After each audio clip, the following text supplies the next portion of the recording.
Well, that kind of leads into the courage. The purpose of the podcast is the courage to lead. Where do people find the courage to overcome those things, whether it's a bankruptcy, divorce, illness, death, whatever it happens to be? Where do you find the courage to keep going through things like that? Well, you ask yourself, have you done it before? Because as coaches, you and I both know, it's really, we all have what we need inside of us. Mm-hmm. Someone else isn't going to solve our problem. We have to just remember we know a lot. And the question would be, when something happens, when was a time when I got through it before? Yeah. And it might not be as big, but even the small things are representative of the same process. Sure. And so the courage to lead, and normally, this is more often a business conversation, but I'm of the mindset now more than ever that we take our whole person to work in the day. So we can't be going through a divorce.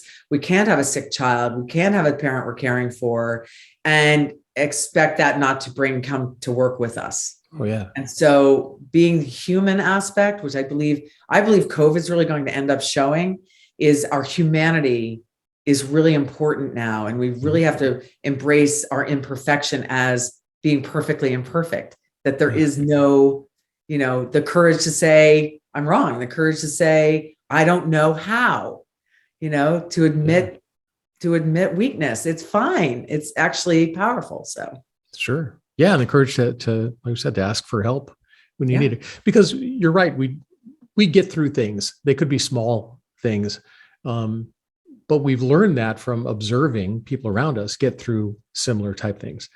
And I think it is just tapping into that courage. But for a lot of people, it's like they'll look, okay, you wrote a book.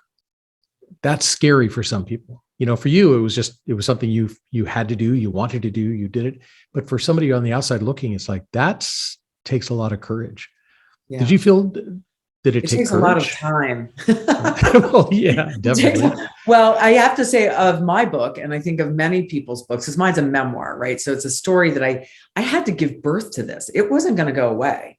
As much as I wrote it once and threw it away, which was overwhelmingly disappointing, but it wasn't right. And, but the nagging need to literally give birth, it's like a pregnancy. You have to bring it to life is something I really suggest people follow. If there's an itch, please scratch it. And we need to hear the stories of struggle and how you overcame that, because that's for sure. None of us are going to get out of here without some pretty healthy struggle. And, courage, which should have been my favorite word before awesome, but it was just it would be too trite in this conversation, but, is really having fear and doing it anyway.